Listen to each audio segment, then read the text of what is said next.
जय माता दी। नमस्कार। मेरे YouTube चैनल श्रद्धा में आप सभी लोगों का हार्दिक स्वागत है। आज के इस वीडियो के माध्यम से हम जानेंगे माँ दुर्गा सप्तशती अध्याय के 5वें अध्याय के बारे में, जिसमें देवताओं द्वारा देवी की स्तुति, चंड मुंड के मुख से अंबिका के रूप की प्रशंसा सुनकर शुंभ का उनके पास दूत भेजना और दूत का निराश लौटना के बारे में बताया गया है। महर्षि मेधा ने कहा, पूर्व काल में शुंभ निशुंभ नामक असुरों ने अपने बल के मद से इंद्र का त्रिलोकी का राज्य और यज्ञों के भाग छीन लिए और वह दोनों इसी प्रकार सूर्य, चंद्रमा, धर्मराज और वरुण के अधिकार भी छीनकर स्वयं ही उनका उपयोग करने लगे।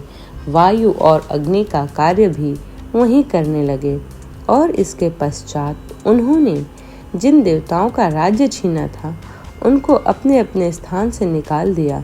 इस तरह से अधिकार छीने हुए दैत्यों तथा दैत्यों द्वारा निकाले हुए देवता अपराजिता देवी का स्मरण करने लगे कि देवी ने हमको वर दिया था कि मैं तुम्हारी संपूर्ण विपत्तियों का नष्ट कर रक्षा करूंगी। ऐसा विचार कर सब देवता हिमालय पर गए और भगवती विष्णु माया की स्तुति करने लगे।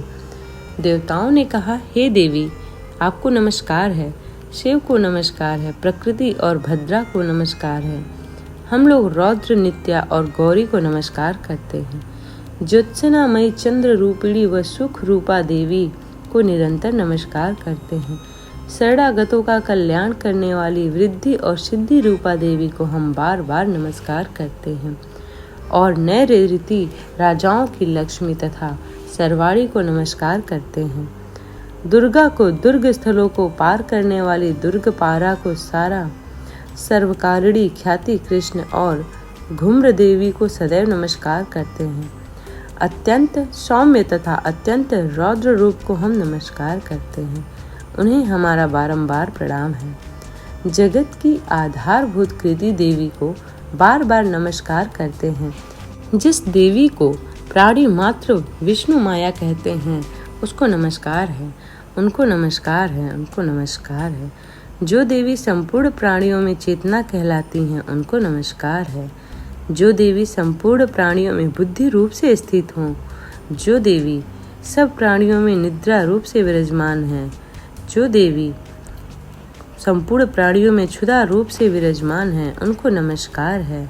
जो देवी संपूर्ण प्राणियों में छाया रूप से स्थित हैं उनको नमस्कार है।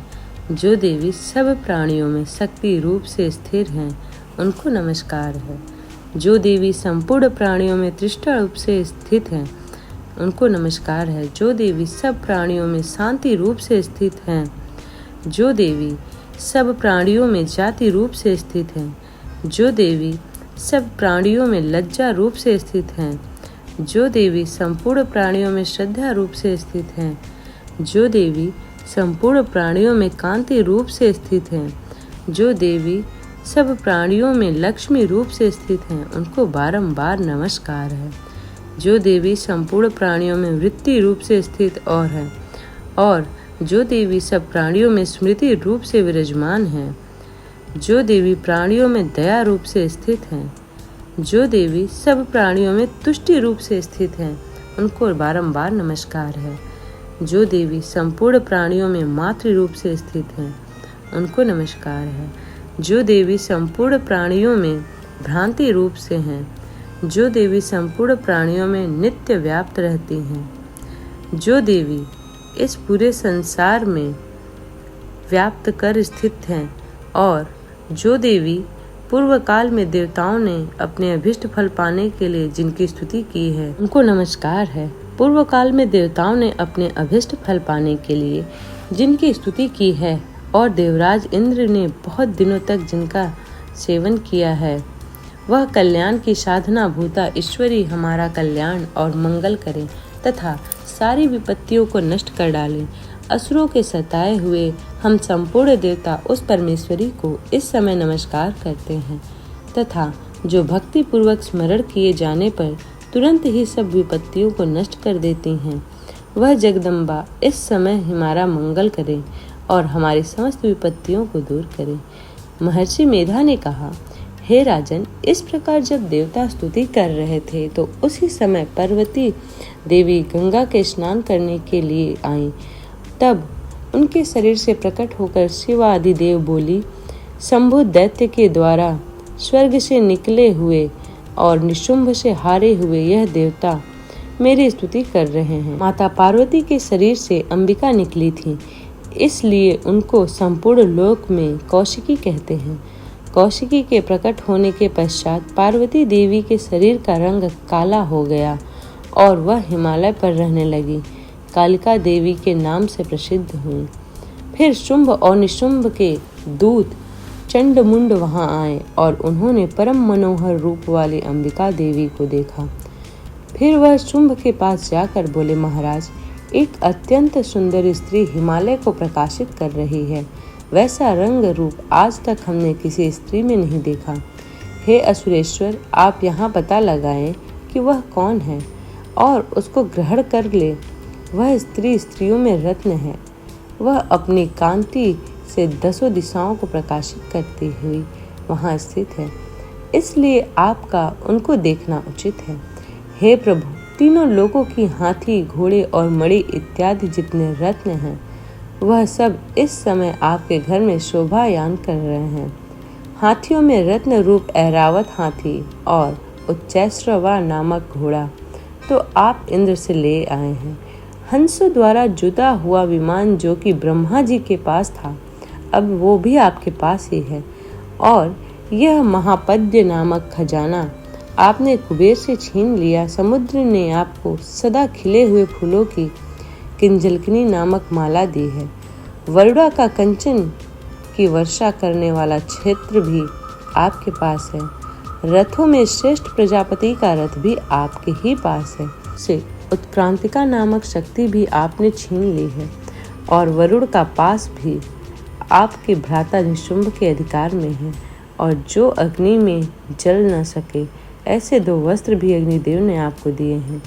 हे दैत्यराज, इस प्रकार सारी रत्न रूपी वस्तुएं आप संग्रह कर चुके हैं, तो फिर आप यह कल्याणकारी स्त्री में रत्न रूप अनुपम स्त्री आप क्यों नहीं ग्रहण करते?